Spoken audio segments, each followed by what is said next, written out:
What I like about the Army is when people always add to, but they never take away. What I like about the Army is blisters on my feet.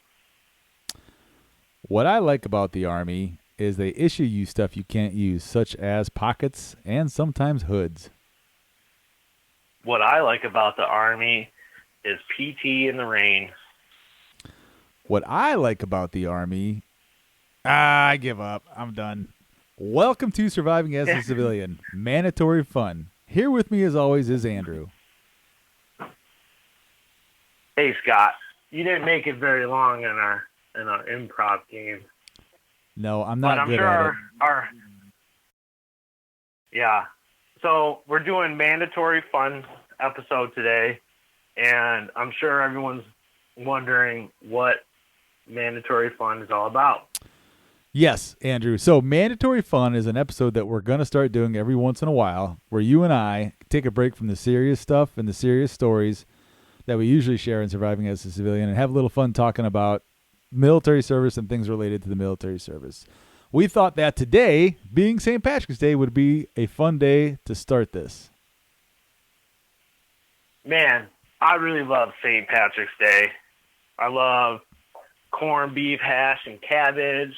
I'm drinking Jaeger bomb, or not Jaeger bombs. I'm drinking car bombs, Irish car bombs, and all the Guinness I can drink. How do you celebrate St. Patrick's Day? Yeah, so when I was younger, I used to do the whole drink the green beer and stuff until I realized that it's just a bunch of dye they put in a barrel, and then they kick the barrel down the basement steps, and then they pull the keg back up. This year, unfortunately, today I will not be celebrating St. Patrick's Day whatsoever because I'm still on that whole don't drink for 75 days things, which ends this Saturday, but inconveniencing me. Generally speaking, I do not celebrate St. Patrick's Day. Yeah, well, you've already gone this far. You might as well keep plugging at it. I might as well. I got less than a week. So let's talk about briefly the David Adams episode that we just got done publishing. What were your thoughts on that episode? I really like that we transitioned the podcast into first responders and police officers and firefighters as well as veterans. I think that they are everyone's underappreciated. And I know that this has been a really hard year for police officers. And you talked about how crazy it is that like the Army deploys, but technically a police officer is always in the shit every day. Right. I like one of the things I liked about his episode, David Adams' episode, is that fact that since we are transitioning to opening it up to all emergency service workers, this guy encompassed it at all. He was a military and an emergency service worker, police officer, and not only that, but he went through some shit. You know, he had some stuff happen to him that was very significant. It would be significant in anybody's career as a police officer, let alone almost right off the bat at the beginning of his career. Yeah, it was cool to hear how he went from a veteran to a police officer, and it's a similar mind frame, but it's a different mind frame. Like he was talking about like when he parks in places, he has to like think about where he's parking because it's happened to police officers before where someone just walks up and shoots both of them in the car while they're just sitting there, maybe on break, and it's in the military, your mission's planned. It doesn't always go that way, but you still have like an idea and objectives to meet, where a police officer, they just get that call and they got to roll and be on top of it. Yeah, Andrew, and one of the other things that even if you don't have a planned mission, if you're just out to go do something simple, you still have security. It's not just one guy in a vehicle by himself in an alleyway or on a road. There's security. You have a gunner. You have, hopefully some sort of assets in the air. These guys are just out there. Hey, go sit in a spot and wait for something to come up. We'll call you. Yes, and then they just all race there. And if you're the first one on the scene, you're just like, I gotta deal with it and just burn some time for my buddies to get here, so I'm safe again. Right. Yep. Unlike us, where it's us. Well, it's not as bad for the military because there would be times where we would get in a bit of an altercation with some Taliban guys or some enemy guys, and you knew you could call up the helicopters or even the fast movers, and you would be covered. But that was not. It's got to be rough being a police officer, even before all this stuff is happening right now. That's all I got to say. Yeah, you guys also talked about it in his podcast, which was great, by the way. I really enjoyed listening to that one. The police officer's main weapon is less lethal. So, like, during the riots and stuff, like, how do you make that decision to fire a lethal round? Yeah, it's got to be hard, especially today, knowing that no matter what happens when you fire that weapon, whether you did it justly, unjustly, or whatever, you're going to be looked at. You're going to be scrutinized. Where deployment's not nearly as bad. I mean, you got to answer some questions here and there, but there's generally speaking a few people around you that can confirm the reason you did what you had to do. Yes, and in the Army too, if you fire your weapon at someone who's firing at you, you're not charged with murder. Well, you could be, but you're still engaging in war. Where in the U.S. you're not engaging in war. So it's a really hard job, and I salute the people who do it.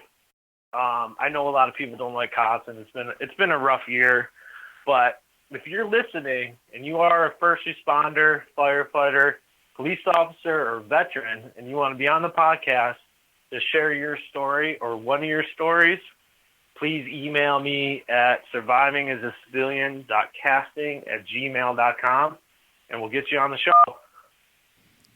All right, Andrew, I'm going to talk to you real quick about something that's been going on. This is a part of the podcast we're going to try to engage every time we do one of these mandatory funds where we talk about a current event dealing with the military, and then it's my week this week, and I'm going to tell you something, and you just tell me what you think. So this week, Defense Secretary Lloyd Austin overruled the opinion of the National Guard Bureau Chief. So basically the main guy in charge of the whole National Guard, when the Secretary, former retired General Lloyd Austin, approved a 2-month extension of the National Guard presence at the Capitol building following the riot after President Trump's reporters January 6th.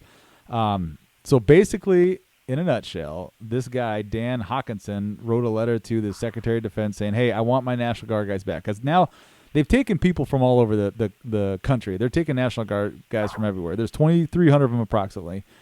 And retired General Lloyd Austin said, hey, I don't agree with your assessment. I'm going to sign this order, and your guys are staying longer. What are your thoughts on that? I'm glad this was your topic for discussion. I was thinking about bringing this up to you too. And I'm just going to say my opinion, or I want to ask you some questions being an active soldier. Mm-hmm. Why? I don't understand why they're still there to start with. What was the original orders?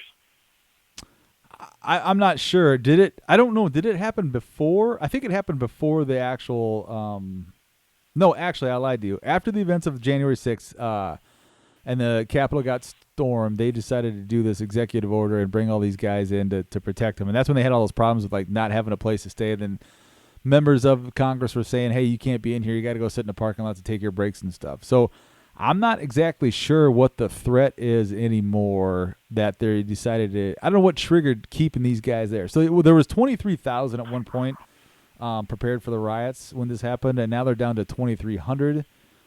But there's no this National Guard Bureau chief, his complaint was there's no imminent threat. There's nothing saying that we want to keep their guys there. And by the way, keeping our 2,300 guys there, you're depleting the home station units that these guys came from. So I'm not sure, Andrew, honestly. All right, I have a follow-up question. You might not know it. Well, at first you said 25,000, and then you said 2,500. Do you know which one it is? No, so they started with 20, 25, 23, 26,000. Now they let everybody go home except for 2,300, and the 2,300 is the one that's got extended. How many people were in the initial riot of the Capitol building? Oh, Andrew, that's a very good question. I don't know. I'm going to say at least 5 people. I'm sure they arrested at least 5 people, and they probably just did it all. I'm sure there was minimum 5. I know there was the guy that stormed the Capitol that had the shaman costume on. I don't know if you saw him or not. The guy with the like bear skin with the horns or the buffalo skin. Yeah, yep. Oh, it was To be honest with you, like anyone who was carrying a cell phone or took a picture inside the Capitol with their cell phone, I would think that would be pretty easy to trace. I think so too. They're still arresting people in this area that were a part of that for some reason. They just arrested somebody from Arkansas who was proved to be in that insurrection. Is that what it was called? Is that what people call it? I don't know what they call it. So, well, anyways, back to the original thing. What was your original question? I just asked what your thoughts were on those guys going into getting extended in the Capitol. I don't think there's a need for it. I think that after the initial riot and a police officer was killed, I believe, and a couple of the rioters were killed, and I think it became a much bigger deal than the original rioters hoped for when they went there to riot. And they disrespected American soil, American symbols of our democracy. And I don't think that another event like that will happen again. So when that happened, and then it was brought showed that they killed that guy, that officer. They beat that guy to death. I don't know if you're aware of that or not, but you are not, in my opinion, you're not a normal person that does some sort of freedom of speech protest if you can stand around and help beat or watch beat a living person to death in America. You know what I mean? Yes, but it has been proven that people will act out of their normal actions in a large group, such as rioting. People do things they don't agree with and they wouldn't normally do when the hype's there. That's like when singers are like, you have to feel the audience because it gives off a certain energy. I don't know. I've never been that wound up to have the need to participate or even to watch a innocent man being beat to death, especially an innocent man that was just there to do his job. Andrew Collis. Oh my gosh, man! I'm gonna tell you something. I don't know if I should. Well, that's fine. I mean, we're only recording.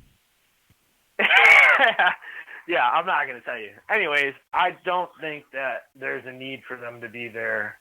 And I don't think that there's a need for a fence around it anymore. I don't think the original riot or protesting went as planned. And just like anything, like police officers, military, riots, large groups, there's going to be a few bad apples. And that's not, I'm not saying go riot and stuff, but I'm saying that not everyone there was a bad person. And I don't think that there's a need. I don't think it's going to happen again. I think that the America and those supporters learned their lesson. Don't do that. It's bad. Yeah, I agree, Andrew. Yeah. So a little less serious, but maybe not. Have you ever seen the movie Jurassic Park? The original? Any of them, but yeah, the original. Yes. I've got some good news for us, Andrew Collis. So, this is from CNN. Scientists are celebrating the first discovery of a dinosaur preserved while sitting on a nest of eggs with fossilized embryos, including at least three that were visible. So, do you remember the part where in Jurassic Park where they did the little drill and they took out the blood of a dinosaur inside the mosquito and they took and crossbred it with a frog? And that's how we got all those dinosaurs? Yes, they had a mosquito and saved an amber, and they drilled into it, and they took out the dinosaur DNA from the mosquito because the mosquito was feeding on the dinosaurs. So I think that's about to go down minus the mosquito. They found all these eggs. I think they can drill down, and I would love to see a real-life Jurassic Park. Did they mention what kind of dinosaur it is? Yes, it's an adult oviraptorid. Oviraptorid. I don't know. It's hunched over 24 eggs. Yeah, I think I nailed it. Oviraptorid. 24 eggs? Oh, shit. That's a lot. Yeah. I need fucking Starlink to get here so I can fucking Google this shit and see what it looks like. Tony Stark. I can't wait, though. Hopefully it comes to fruition where we get our own Jurassic Park. That would be nice. I don't know if that's possible off these eggs, though. Well, why not? Andrew, I could take a test right now with my saliva, and it will tell me if I like coffee or not. Well, because I don't know if you remember this in Jurassic Park, they had to still splice the dinosaur DNA with a frog's DNA because they can't. I don't think they'd be able to use those eggs, but they would be able to take the DNA out of those eggs and maybe place it into another egg, like an ostrich egg, and then pretty much have it hatch or clone it. Oh, I never thought of cloning. You might just be able to clone it. I think you're overthinking this. I think it's going to be super easy, and I can't wait. It's going to be super easy. Well, no, that was actually the problem in Jurassic Park. Well, I got two things. Ready? Yeah.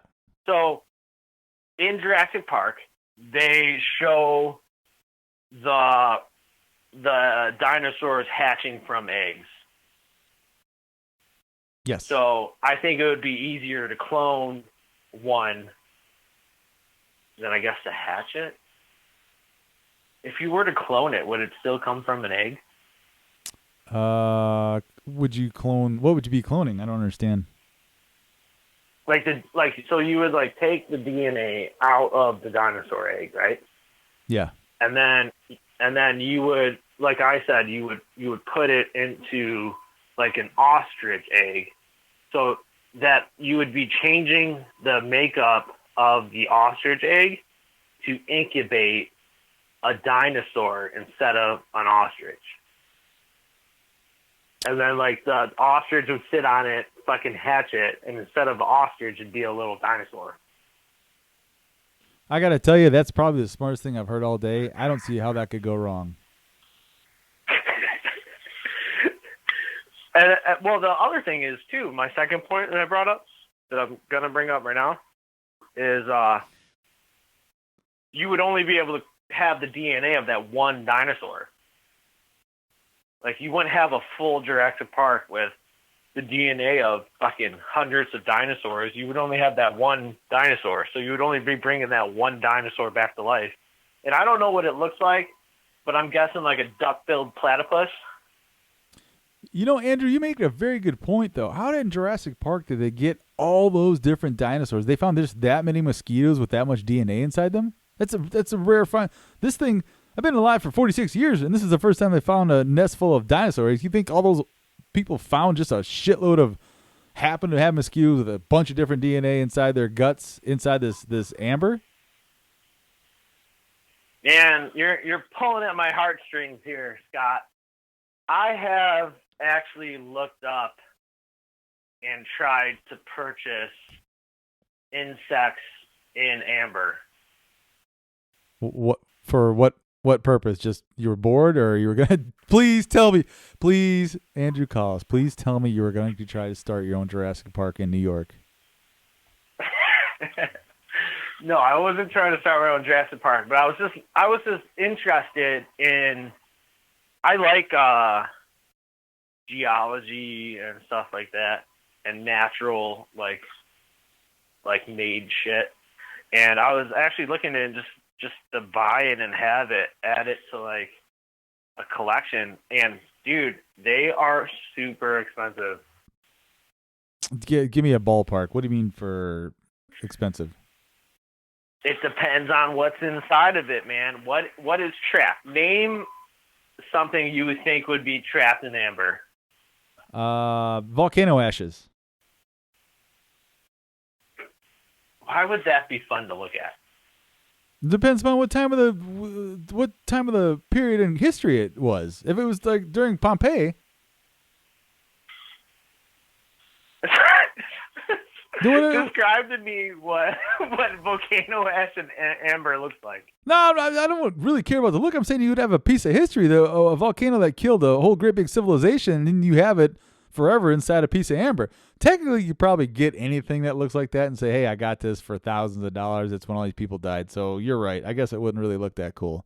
Point taken. However, in my defense, this is the first I've ever even thought about what kind of amber I would buy, so not a lot of thought got into it. All right, I'll take it from here, Scott, all right? Okay. So I found moths, not even butterflies, like a moth in amber, and I think that was like $8,000. God dang! Like what are you talking about? Like a moth from the dinosaur age, or like one from around here? Yeah, it's from the dinosaur age, but it still just looks like an ordinary fucking stupid moth.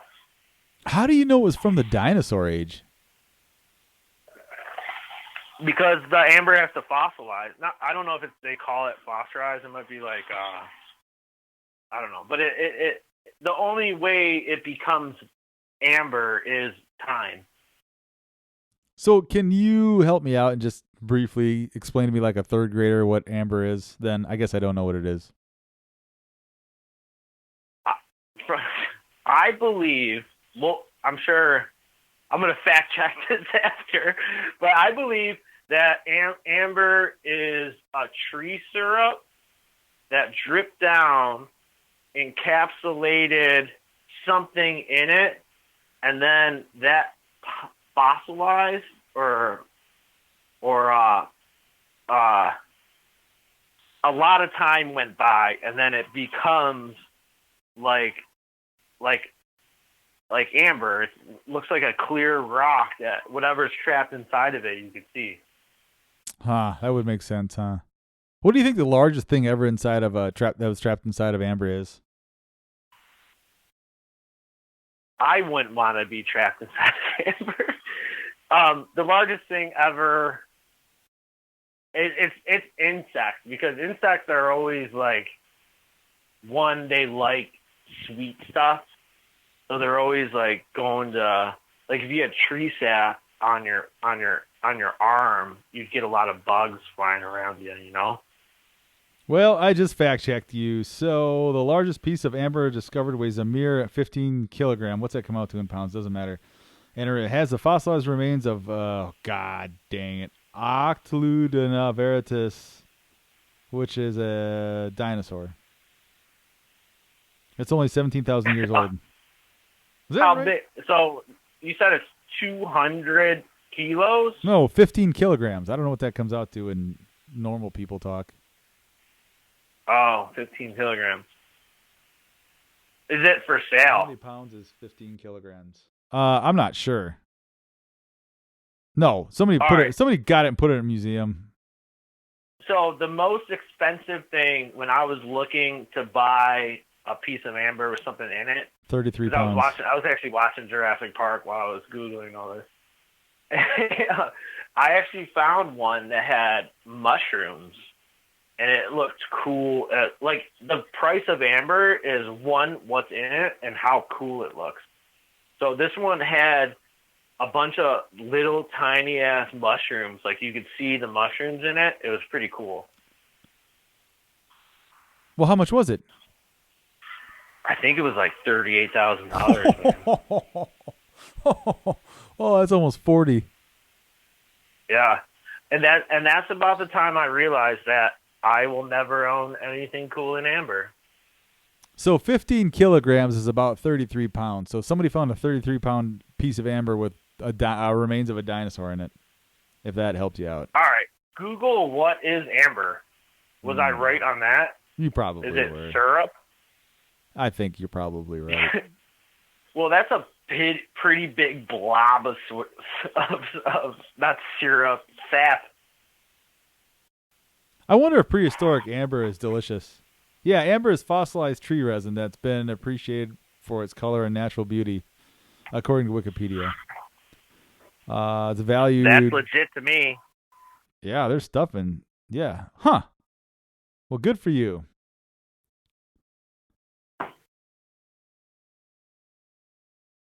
Hey, Scott.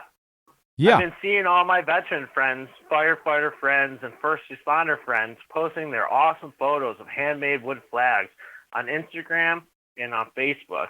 But I don't have a wood shop or time to make one. Can you make one?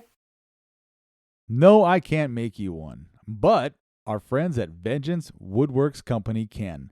They are a veteran-owned company, and they are more than just another business. It's an opportunity to unite the country and honor those who served. That's why a percentage of every wooden flag they sell goes to support 22 Kill. So you're saying that Vengeance Woodworks Company, they can make me a custom wood flag if I want, or I can choose from their pre-made flags that that you can view at Vengeance Woodworks on Instagram and Vengeance Woodworks Company on Facebook. Not only that, a portion of every handmade flag sold goes to Support 22 Kill, a non-for-profit organization that helps combat veterans and active duty suicides. That is correct, Andrew. Vengeance Woodworks Company can also make coin holders, benches, shields, plaques, and custom designs. Vengeance Woodworks Company is so proud of the work they offer, a 100% money-back guarantee minus shipping if you are not satisfied with the product. All right, thanks, Scott. Remember to check out at Vengeance Woodworks on Instagram or on Facebook at Vengeance Woodworks Company. Once again, at Vengeance Woodworks on Instagram and Vengeance Woodworks Company on Facebook. Andrew, have you ever heard of exploding anti-tank dogs of World War II? Did you say exploding anti-tank canines? Yes, I did say that. Well, not exactly, but yeah, you translated it perfectly. I have not heard about this. Please tell me. All right, so here's where I got this off of the internet on todayifoundout.com. You got to give credit. All right, so the Russians decided that they were going to train dogs to become the Soviets were going to, in 1924, were going to allow dogs into the military, and they were going to set up a dog training school so the dogs would carry supplies and mines to people. Well, as they kept going with the training with these dogs, they thought it would be a good idea to turn dogs into an anti-tank weapon. So they opened 3 schools to carry this out, to train these dogs. So they were trained. The first concept of this, Andrew, was the dogs were trained to carry a bomb to a tank and run off. Afterwards, the handler could detonate the bomb with a remote control set up with a timer. The problem with that one, 3 things really. The biggest one is that the dogs not only had to carry this bomb to a tank, but they had to drop it, and then they had to pull a separate thing to activate it, right, to release so the timer could go off. Hold on, Scott. Yep. How big of an explosive charge do you need to stop a tank? I'm not exactly sure.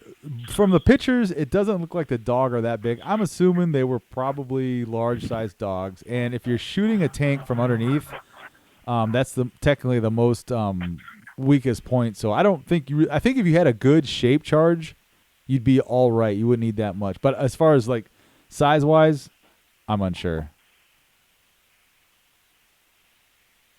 All right, so what kind of dogs were they using? They did not say. They're Russian dogs. I'd have to look up the name real quick. But yeah, they were Russian dogs they got from over So there. I'm picturing like a big German Shepherd.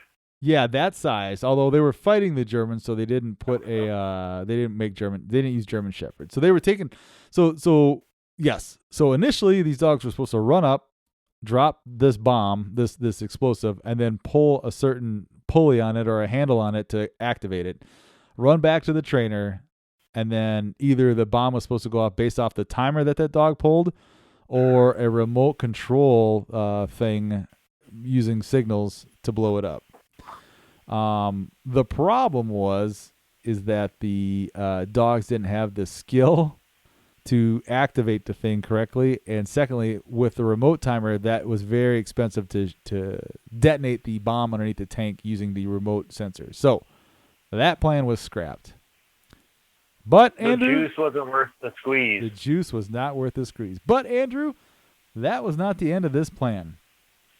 Unfortunately for the dogs, the Russians came up with a new plan. So instead of having the dog detonate the thing remotely, the dog.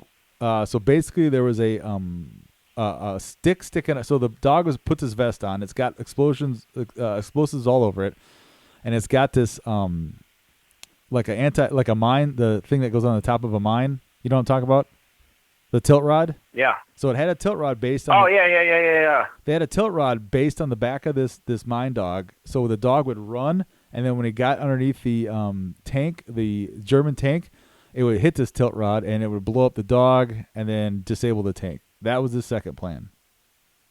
Explain what a tilt rod is for someone who doesn't know Right, it. good call. So a tilt rod is basically a rod that sticks vertically in a mine. Now, I guess a dog mine because of this story. And then once it's moved to a certain angle, not 90 degrees in the air, like I think 30 degrees either way, it activates the mine or explosive to go off. So walking around with no resistance, the mine, the tilt rod is straight up, no issues. As soon as it catches something, it'll activate the explosive. So, and the dog left that, would run up to the tank and leave it there and then run away? No, this is plan B. So now the dog is wearing this thing with the tilt rod built into this vest on its back. So the premise is the dog would have those explosives on it with the tilt rod just sticking out of its harness on its back vertically. And then as it ran underneath the tank, it would tilt that tilt rod, and then the explosives on the dog, to include the dog, would blow up underneath the tank. I don't like that one. No, neither does a lot of people. Okay, but that also failed. Now here's what they did. Here's one of the mistakes. So part of the training for these dogs was that they were starving these dogs. And then they were placing food under the practice tanks to train the dogs to think that food was underneath all tanks, right? That was the first mistake, right? Then once they got them to start going underneath tanks because they thought food was underneath all tanks, they started doing additional things such as like battle sounds and things like that. So in theory, the dogs wouldn't run away when they would hear like explosions and things like that, right? Okay, so. Moving forward, so they started to begin to use these dogs in 1941 when the German forces had started advancing on the Soviet areas. So the Soviets kicked out 30 of these German bomb dogs, which they're hoping that they start exploding these tanks left and right.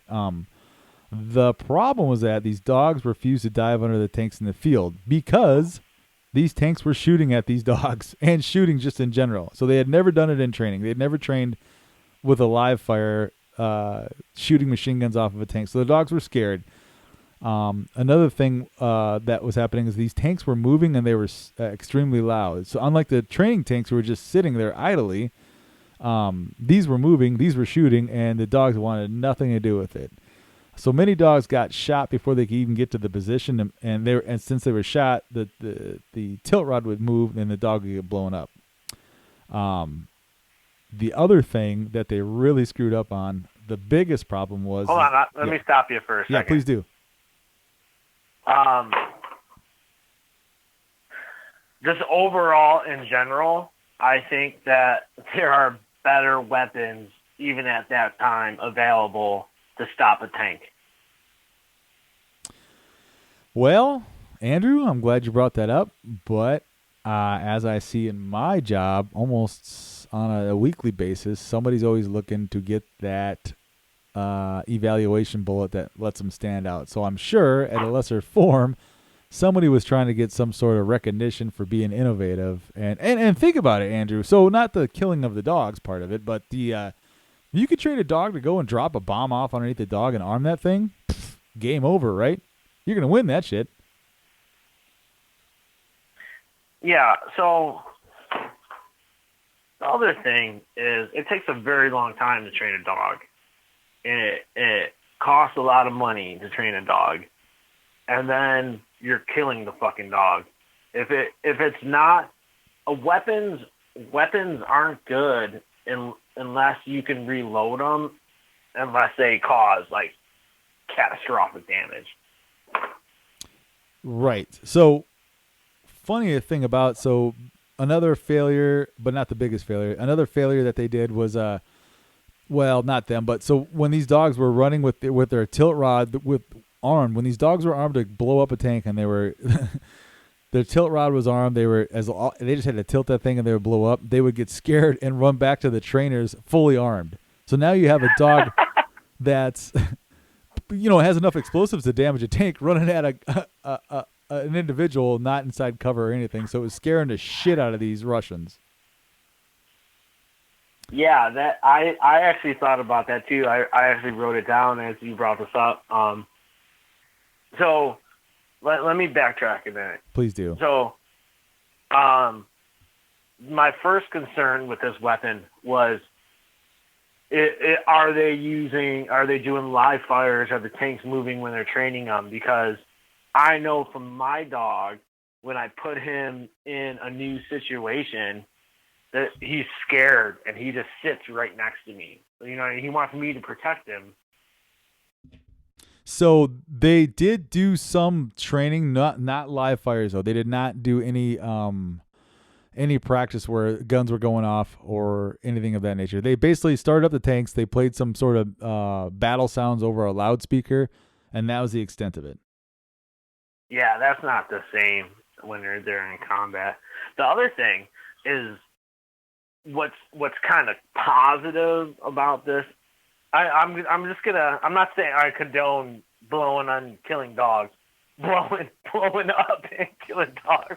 But anyways, if the dog did get shot in no man's land running towards the tank and then died, and that bomb didn't go off, it just becomes an anti-tank landmine. Correct. If that dog dies in the right position. So the biggest problem with this whole situation is that they practice using Soviet tanks because that's all they had, not German ones, right? The problem is that Soviet tanks ran off of diesel, while German tanks ran off of gas. So the smell was significantly different.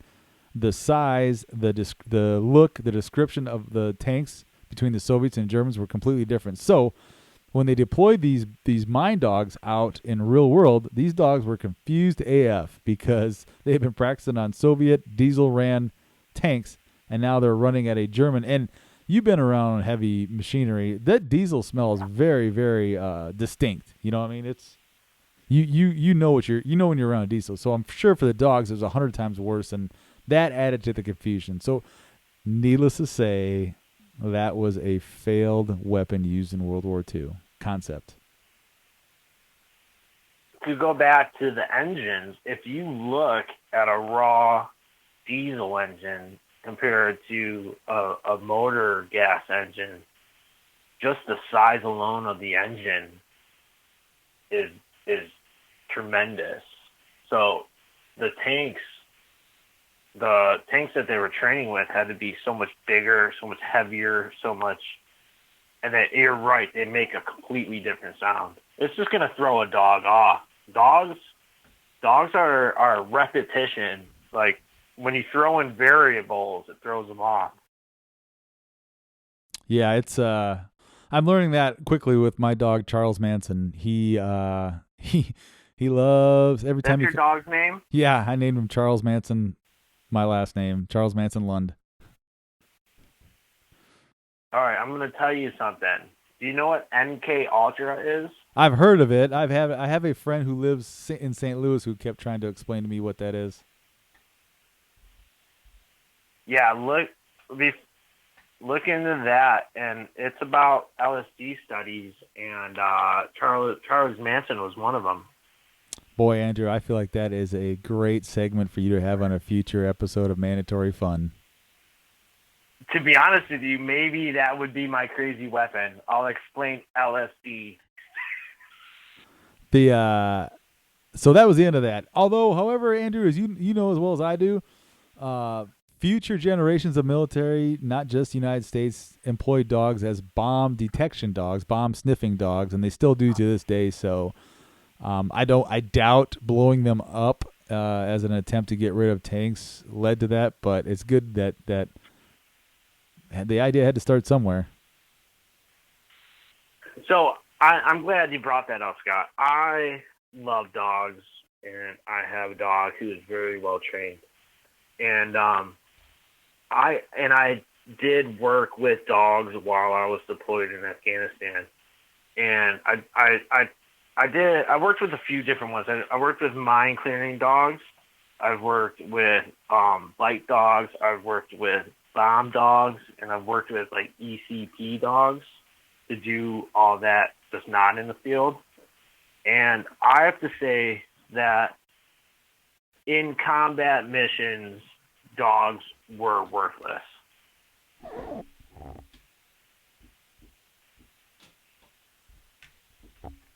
You got nothing? You said they were worthless? Yeah. Yeah. I think a dog does great on searching people, searching vehicles at ECPs, finding mines. The mine dogs, when they were actually finding mines, great.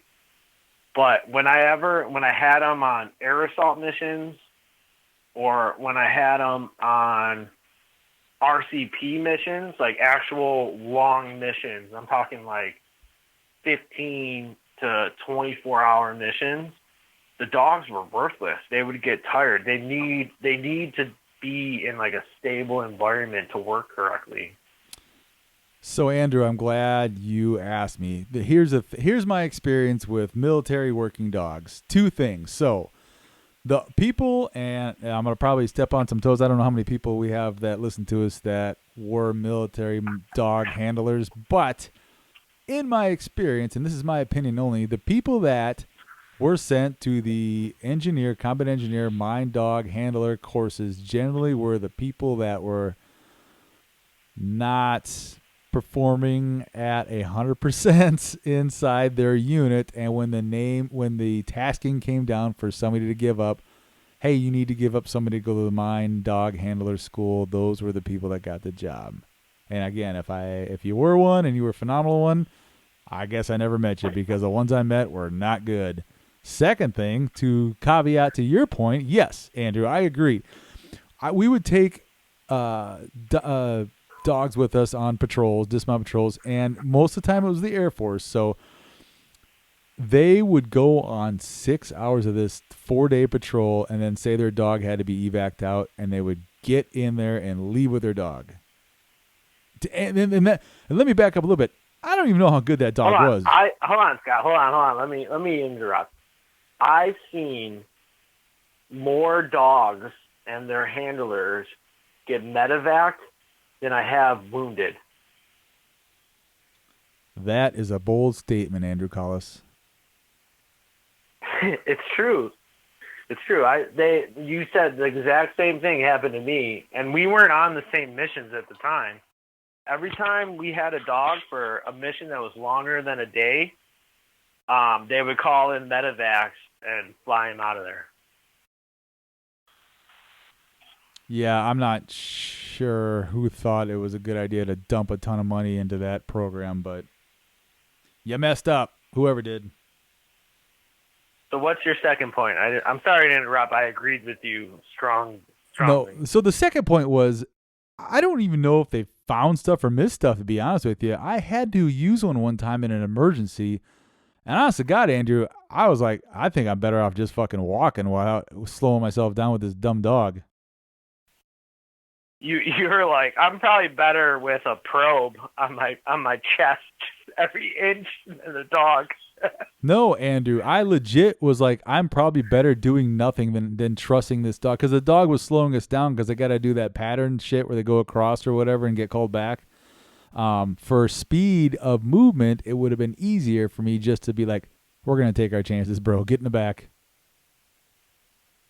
Yeah. So, can I make a point about dogs?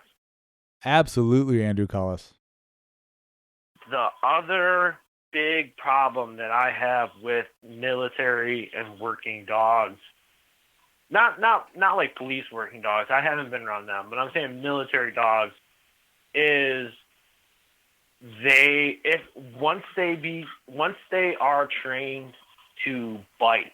Now, bite school is the highest level of military dog, I believe. I think that they have to graduate all the different levels, and then the last one's bite level. But every dog that was trained to bite that I was around would always bite people. Like people they were supposed to bite? Griff got bit by a working dog on the fob, not even during a mission. The handler was just bullshitting with us with his dog, and it bit little Griff. That is classic. We'll have to ask him about that in the future. That is great. Yeah, and what was cool? I'll make a positive point for military bite dogs. What was cool was the same guy that the dog bit Griff. If we had a day off with no missions, he would let us put on the bite suit and fucking let his dog bite us. Yeah, I don't know if that had anything to do with you guys getting bit. Hey, so Andrew, we have a lot of listeners that aren't in the military exactly, and we kind of sometimes we make the mistake and just assume everybody knows what we know. And one of the things I think I'd like to introduce is questions that people who are not necessarily in the Army or military may ask. So, okay, wait, am I just answering as myself? Yes, I'm going to ask you a question. And then I want you to answer it. First of all, I want you to answer it as yourself, and then I want you to answer it as yourself in a positive way who's trying to get somebody to think positively of the military. All right. You ready? First question. Well, I want to add to that. And then Please I want you to do the same thing. Okay. So. Okay, what's the question? How are the working hours in the U.S. Army? You work about 4 hours a day. That's it? So you it. You show up and then you go home after 4 hours?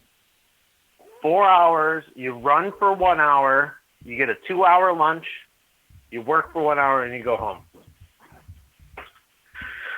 No, I'll answer it for real now, as myself. Working hours in the military depend on where you live. If you live in the barracks that has the same building as your office, you are at work all the time. Do you agree? Yes. Explain to people what barracks are. Barracks are like dorm rooms, pretty much. Um, but they can be a little bit more crowded. I think when I first joined the military in 2008, we had about 3 people to a dorm, 2 to 3 people, 2 dorm room, to 1 room with, they were suites. So we shared 2 showers and 1 toilet with the next building, with the next suite, and they had another 2 to 3 soldiers in it. But they've made different barracks since then. Some of them are singles; those are the nicer ones. But it's pretty much where you house your non-married single soldiers, and then there could be a section of the building where you have your platoon offices where your platoon sergeant and platoon leader will be, and then for all the platoons, and then you have your XO, and then your first sergeant and supply and all that stuff. So if you live there, you're always at work. Yeah, so basically, to help Andrew clarify some of that too, the Army and military in general love to have control over their own people, right? So if you have 120 people in your organization, you want as many as you can living as close to where your office is in case something goes down or you need a quick reaction to whatever happens to come up, i.e.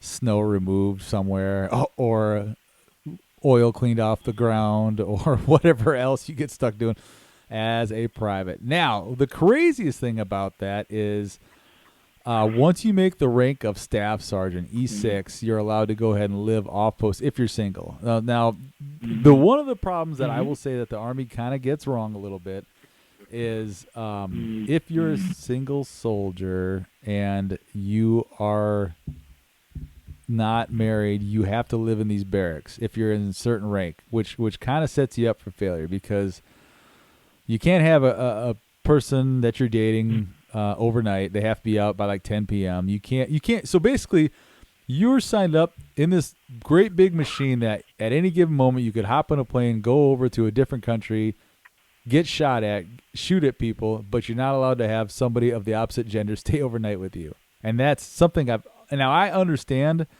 something has happened along the way, whether it's sexual assault or perceived, whatever the case may be, what they have that rule. However, if you're a single guy in a male-dominated area and you're just trying to build a relationship, get a spouse, do whatever, how conducive is that type of environment to that behavior? Because it doesn't happen in the civilian world. That's kind of my point, Andrew. I agree. It's difficult when dating as a single soldier in the barracks. My biggest problem with the barracks was that you can't cook in them. You can't cook your own food. And sometimes in some barracks, you had to drive across posts to go to a chow hall. And in the Army, we try, or in the military, we want our soldiers to be healthy. We want them to be able to perform at their highest capability. And then if it's after 6, we're like, oh, go order a pizza, bro.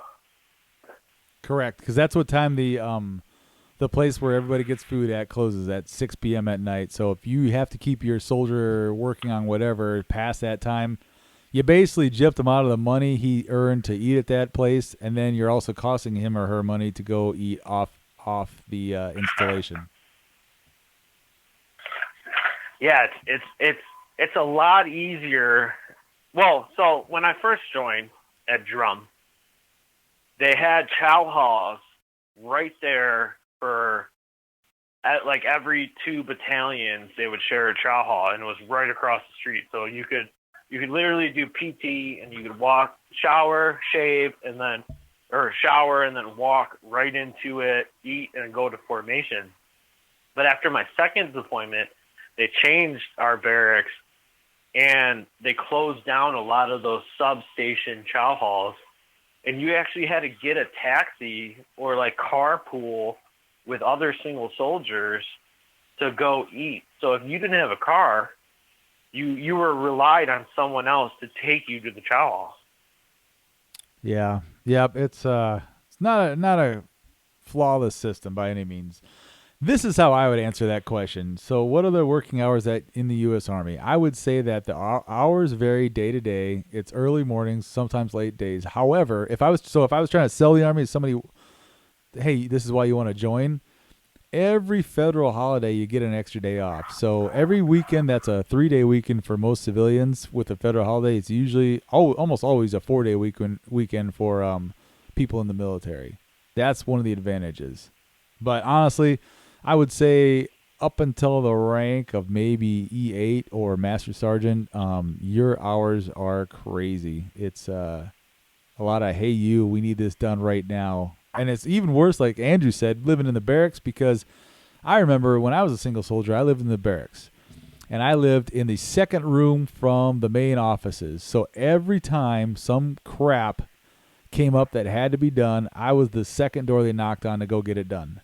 So what I learned very quickly, because I was a little older when I joined the Army, what I learned very quickly is as soon as I got released for the day for work, I would smash a beer and then I would crack another one. So when my leadership would come to my dorm room and say, hey, we need somebody to go down to the motor pool and drive this Humvee, I'd be like, Sarge, I started drinking already. And most of the time it was like, God damn, Lund, you just got off work 5 minutes ago. But more times than not, I didn't have to go do anything. That I'm glad we're sharing it on this podcast, because that's an unspoken rule of the Army, which is bad because I think it celebrates drinking every day.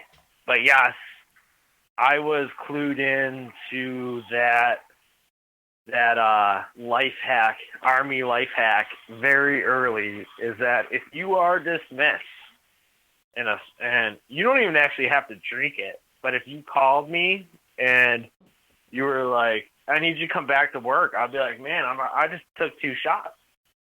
I can't drive. And you're just like, all right, bye. Yeah, that was I learned that one on my own real quick. And hey, can I date you real quick? Absolutely. Sorry? Yes, let's date. Were you in the barracks when they had beer vending machines? No, I don't believe that ever happened in the United States. I think that was a thing that happened in Germany. However, I was in the barracks before they had charge of quarters. And just to kind of break it down for people that aren't in the military, CQ, or charge of quarters as it's known, is this thing where they put somebody at a desk 24 hours a day watching down the hallways to make sure people don't get drunk or do sexual assaults or break shit or steal stuff. So I got in before CQs were a thing. And I will tell you from experience, CQs probably needed to happen, because at one point a guy had a bachelor party in the barracks to include girls that dance and take off their clothes for money. They opened up a keg, poured it down the hallway of the first floor, and people were running and sliding down the hallway, called beer slides, almost like a slip and slide. And eventually one guy drove his motorcycle through the hallway. So I understand the need to have a charge of quarters or CQ. I have seen a motorcycle inside a barracks room before. I've seen that too. Actually, the guy was fixing it. Yeah. So so back to the question, and to finish up that question, I think you got more questions. I think depends on your rank, depends on where you live, depends on your MOS, and you are gonna work more than a 9 to 5. You're gonna probably work a 7 to 5. Yes. Yep. All right, second question, Andrew. Now, this one is a little bit different. So, Cardi B asked the military this question. So, this is hers. Quote, will the Pentagon let a bitch know what is going on with COVID-19? They don't even know what's going on with COVID-19. I don't think the Pentagon handles it. The the Pentagon declined to answer Cardi B with that question when she posted it on Twitter. You're right, though, Andrew. I'm pretty sure the Pentagon doesn't handle the America's response to COVID-19. Yeah, I think that's pretty much like the administration, not the Pentagon. All right, Andrew. So here's the deal. This is something we've kind of come up with and explained to the listeners. At the end of each Surviving as a Civilian mandatory fun, we are going to do our best to sing military cadences or songs that are not allowed to be sung anymore. All right. In honor of St. Patrick's Day, and Scott and I both being from the Engineer Corps, we chose to end this episode with the Engineer drinking song. And I'm going to start it off. Are you ready, Scott? Andrew, but just for everybody listening, just so you know, I cannot sing. I have what they call, it's a medical term, a tin ear. A tin ear, Andrew. So I will do my best to get through this, but just, all right, go ahead. I can't sing either, but we're going to give it a go. And a 1, and a 2, and a 3. We are the engineers. We can demolish 40 beers. Drink up, and come along with us, 'cause we don't give a damn about any old man who don't give a damn about us. Godiva was a lady, through the country she did ride, showing all the villagers her lovely lily hide. The most observant fellow was an engineer, of course. He's the only one who noticed that Godiva rode a horse. We are the engineers. We can demolish 40 beers. Drink up, and come along with us, 'cause we don't give a damn about any old man who don't give a damn about us. We lay down all the rolling roads and cut down all their trees, and if the orders ever come, we'll forge the raging seas. Whatever they want to sleep, a while we'll put them up a town, and we'll build the blasted bridges so the infantry won't drown. We are the engineers. We can demolish 40 beers. Drink up, and come along with us, 'cause we don't give a damn about any old man who don't give a damn about us. My father was a miner in the upper Malamute. My mother was a hostess in the house of ill repute. They kicked me out of the house and home, but in my tender years, so I told them all to go to hell and join the engineers. We are the engineers. We can demolish 40 beers. Drink up, and come along with us, 'cause we don't give a damn about any old man who don't give a damn about us. A tanker and an engineer were drinking from a can. The tanker to the engineer, outdrink me if you can. The tanker took one drink and started to turn green, but the engineer kept drinking. It was only gasoline. We are the engineers. We can demolish 40 beers. Drink up, and come along with us, 'cause we don't give a damn about any old man who don't give a damn about us. We build and guard your barriers. We build your bunkers too. And each and every we prove what engineers can do for the thick of every fight. The cry has been for years. Come clear the path, save our ass, you combat engineers. We are the engineers. We can demolish 40 beers. Drink up, and come along with us, 'cause we don't give a damn about any old man who don't give a damn about us. Happy St. Patrick's Day! Thanks for listening, everyone.